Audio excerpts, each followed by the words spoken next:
Edición se va a hablar acerca de las miositis inflamatorias, miopatías inflamatorias idiopáticas. Dentro de este grupo de miopatías inflamatorias idiopáticas tenemos la dermatomiositis y la polimiositis, que es la que vamos a estudiar ahora. Pásale, por favor. Tenemos la tabla de contenidos y empezamos con la definición. Las miositis idiopáticas, inflamatorias idiopáticas son un grupo heterogéneo de enfermedades autoinmunes que se caracterizan por la inflamación del músculo estriado, todo el músculo estriado, y que esto va a producir pues debilidad muscular. Ahora, hablando específicamente de polimiositis, lo que nosotros vamos a ver, lo característico de la polimiositis, es que va a haber una debilidad muscular, pero esta debilidad muscular es proximal, como vemos en la imagen, es proximal, es decir, de la cintura escapular, de la cintura pélvica, debido a una infiltración inflamatoria. Cuando hablamos de dermatomiositis, para decir que es dermatomiositis, además de la debilidad muscular proximal que podemos ver en la polimiositis, debe haber compromiso de lesiones cutáneas. Generalmente en zonas expuestas al sol vamos a tener estas manifestaciones cutáneas. Pásale, por favor.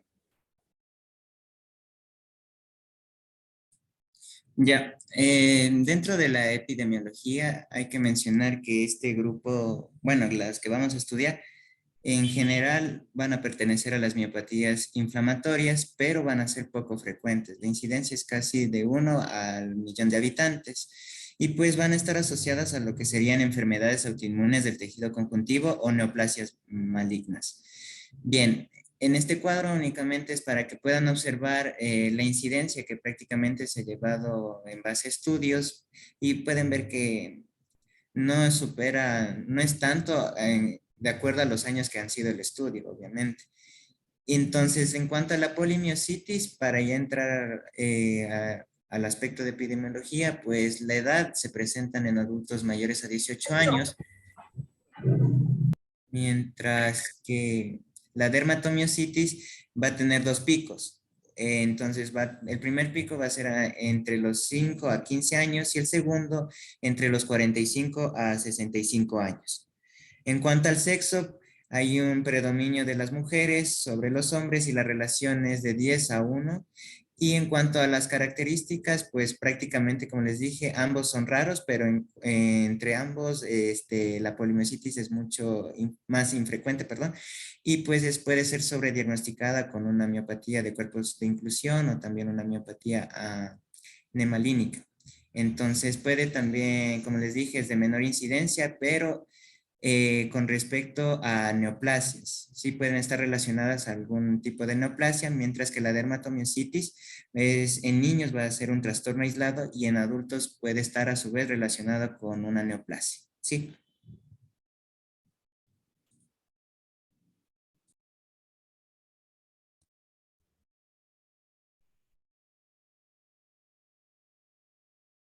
Pásale, por favor. En cuanto a la etiología, como ya se dijo, es idiopática. Entonces, se desconoce la causa principal o la causa exacta de que está produciendo estos trastornos autoinmunes. Sin embargo, se han asociado factores de riesgos genéticos y factores de riesgos ambientales. Dentro de los factores de riesgos genéticos, lo asocian a trastornos o afección del antígeno HLA-DR, y dentro de los ambientales lo asocian a infecciones, generalmente virales, o también a ejercicio extenuante o tabaco.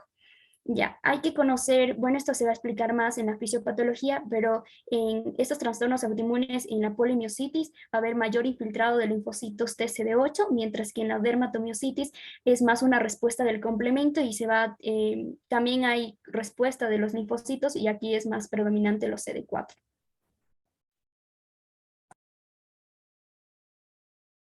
Ya, dentro de la fisiopatología hay que tomar en cuenta que, como lo dijo Eva, puede estar mediado por aspectos genéticos o a su vez también ambientales. En cuanto a la dermatomiositis y polimiositis, prácticamente en cuanto a factores de riesgo genéticos, van a estar siempre los genes HLA en ambas patologías y este gen va a regular lo que sería el sistema inmune, ¿sí?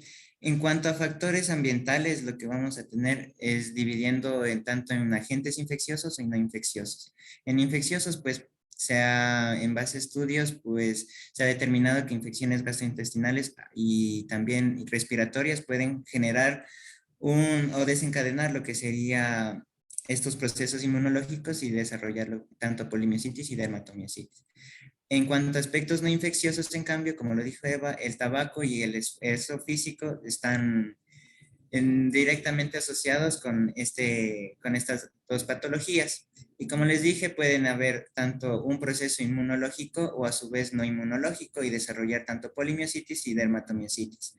Ahora bien, lo que hay que entender es que los procesos que se van a llevar a cabo dentro de la fisiopatología en la mayoría de las miopatías inflamatorias van a ser primero la citotoxicidad por leucocitos infiltrantes, alteración del metabolismo, microangiopatía mediada por complemento y la presencia de autoanticuerpos. Esto obviamente va a ser distinto dependiendo de cada una de las patologías o miopatía que estemos estudiando. Ya, ahora, lo que les quiero explicar aquí es un poquito primero en este gráfico de las células que se van a encontrar a nivel del músculo esquelético. Entonces, técnicamente van a estar el músculo infiltrado por células inmunitarias, por células presentadoras de antígeno, como podemos ver acá, macrófagos M1, M2, a su vez también células T reguladoras TCD8 y TCD4. Cabe recalcar algo muy importante, que las T reguladoras van a actuar tanto a nivel de CD8 y a su vez de TH a través de los CD4.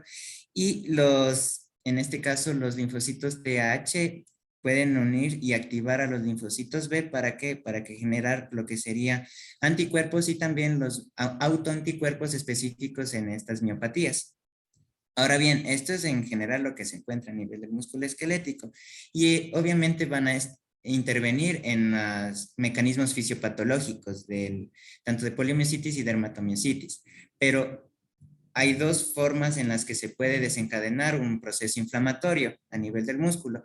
Uno mediado por la inmunidad innata y otro por mecanismos metabólicos.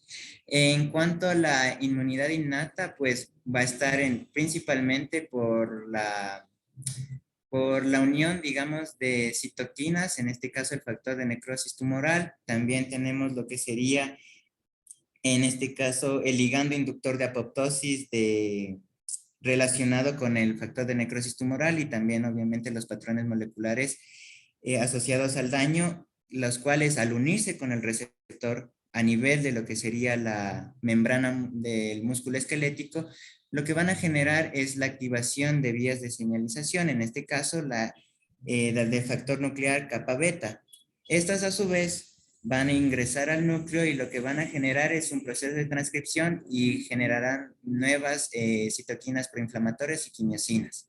Ahora bien, pero no solo con esta unión, digamos, de ligando al receptor va a desencadenar estas vías de señalización, sino también puede estar mediado por una sobreexpresión del MHC tipo 1 a nivel de lo que sería la membrana muscular y estas a su vez van a inducir nuevamente la activación de esta vía de señalización, NF-kappa beta.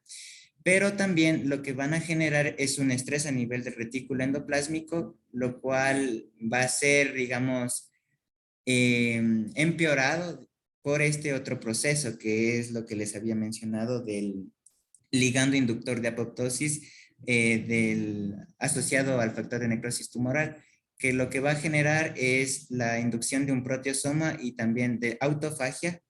Y por último, va a resultar en una homeostasis proteica desregulada, lo que va a generar o lo que va a aumentar, digamos en este caso, el estrés a nivel del retículo endoplásmico y esto a su vez activará la caspasa, produciendo lo que sería un inflamasoma y este a su vez producirá mayor citoquinas proinflamatorias que se va a ver exacerbado con este otro proceso mediado por la vía de señalización FKB beta.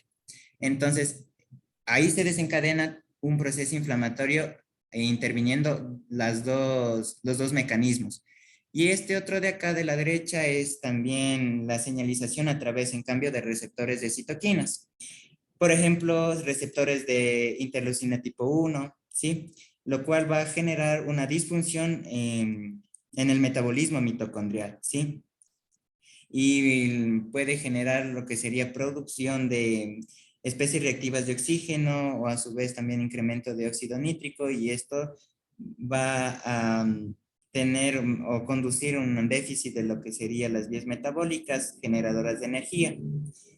Y pues esto disminuiría la energía a nivel del músculo esquelético, lo que se vendría a estar asociando a lo que la debilidad muscular o fatiga muscular que sienten estos pacientes en las manifestaciones. Ya, ahora, un poco para ya entrar al tema es esto del infiltrado celular inflamatorio.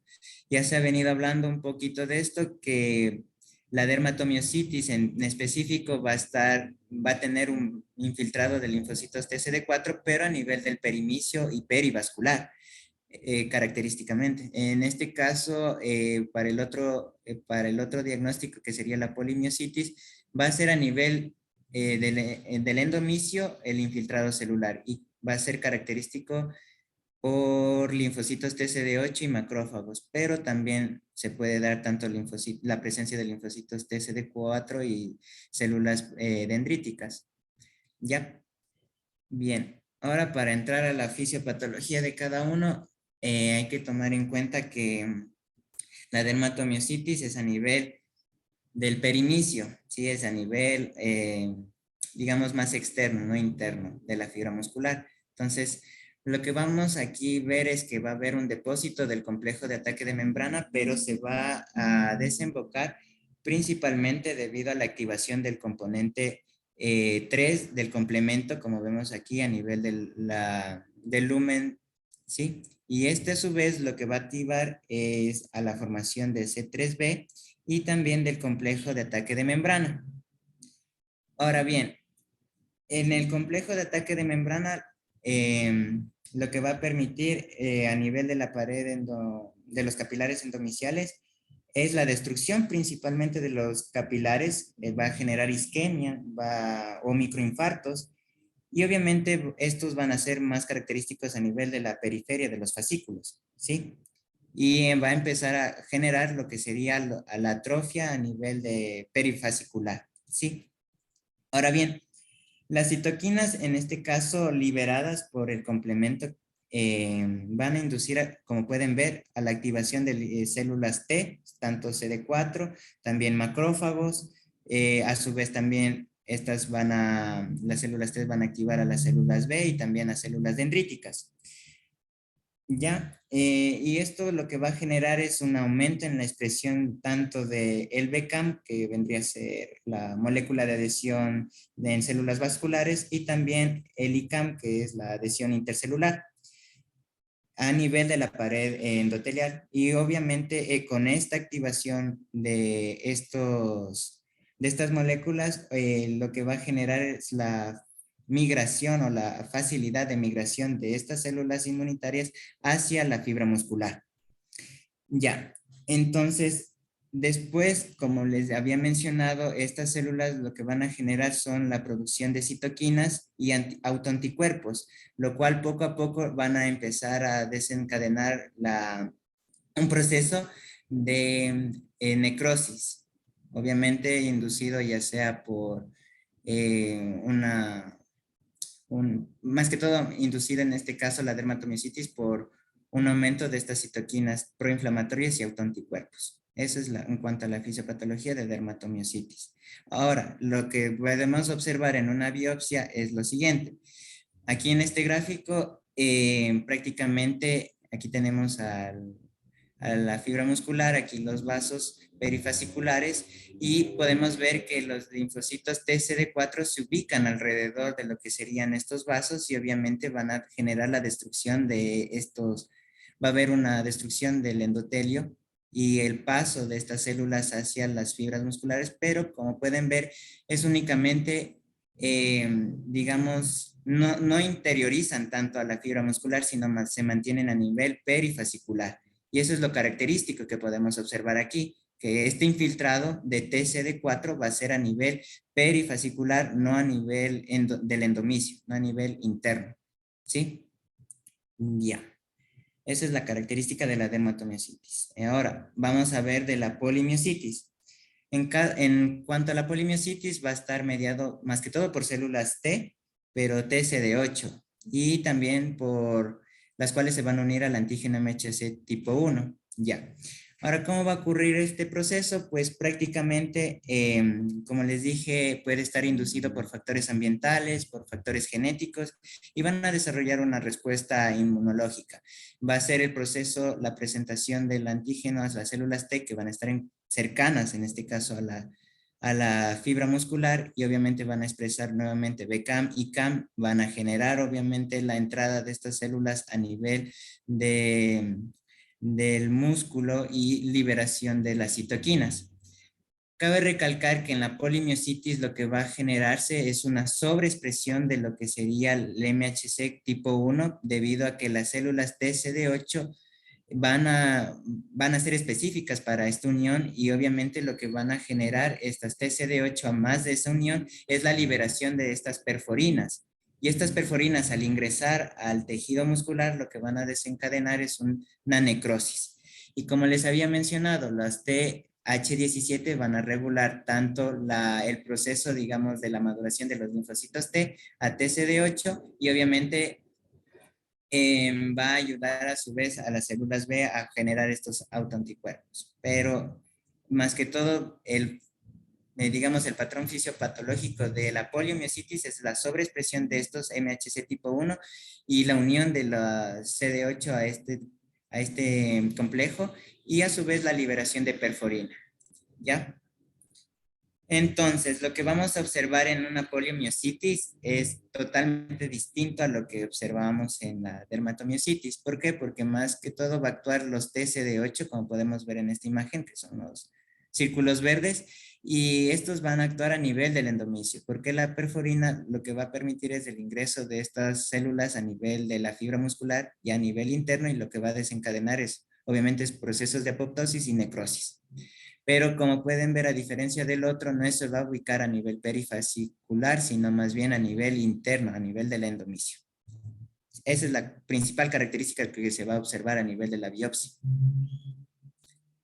Ya, entonces el mecanismo de daño muscular va a depender tanto del complemento, de los anticuerpos, obviamente de las citocinas para desencadenar el efecto proinflamatorio, este a su vez, y también en específico los linfocitos TCD8 en el caso de la polimiositis, obviamente al unirse al MHC clase 1 va a generar un estrés del retículo endoplásmico, y este a su vez, como habíamos visto al principio, va a generar una lesión a nivel de la fibra muscular por el inflamasoma y la liberación de más citocinas proinflamatorias.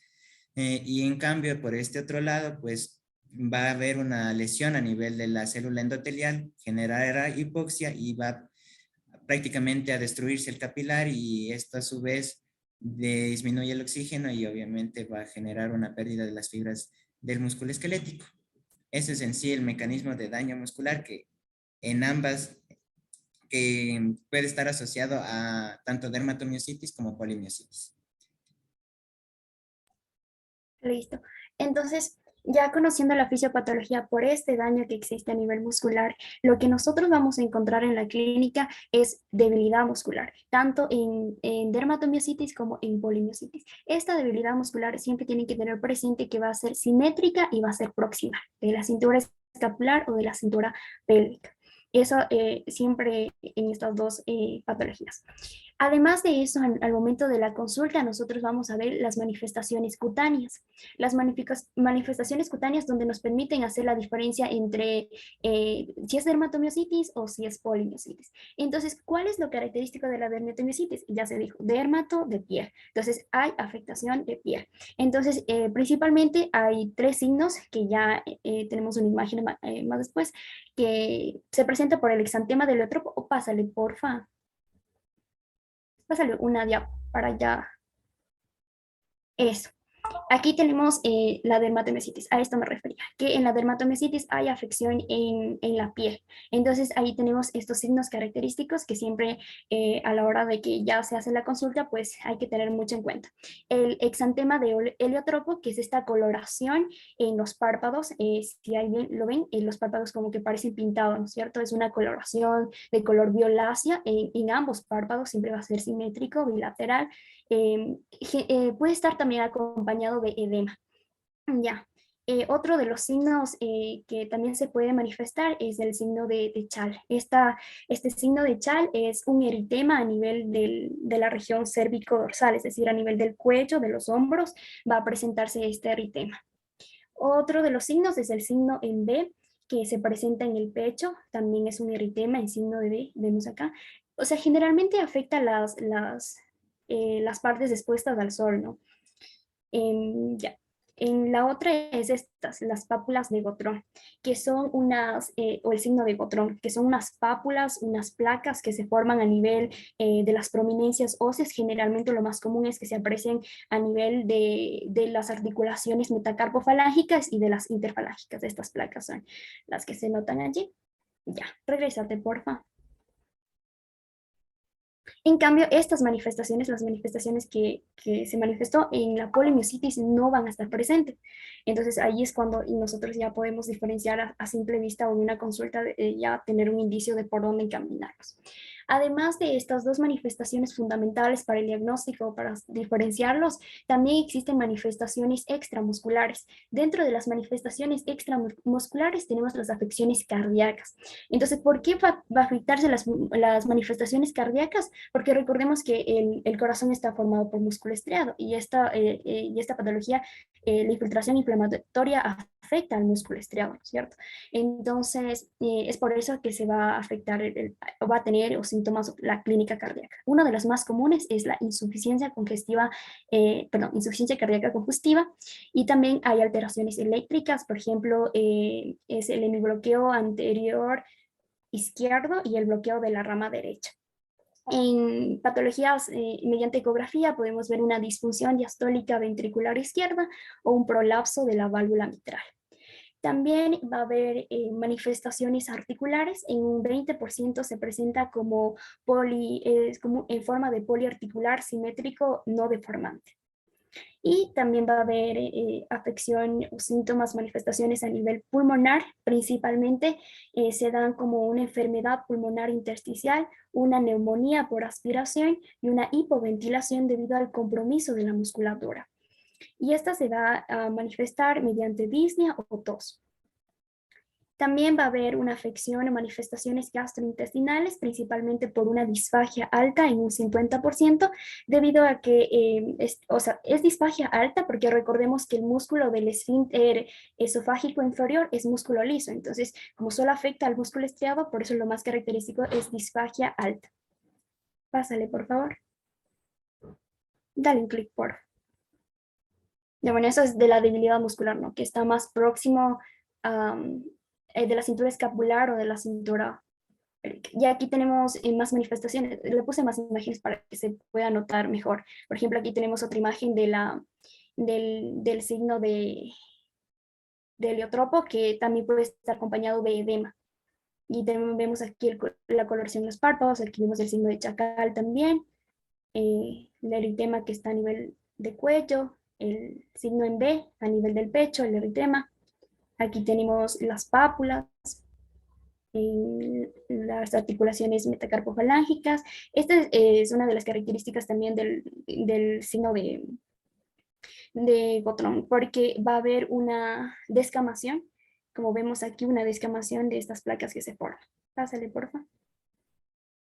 Y eso también es por la hiperkeratosis de los dedos. Se manifiesta que se van a presentar como los dedos de carpintero, de mecánico, que se dice. Y a nivel de la región periungual se puede presentar también o se pueden ver telangiectasias.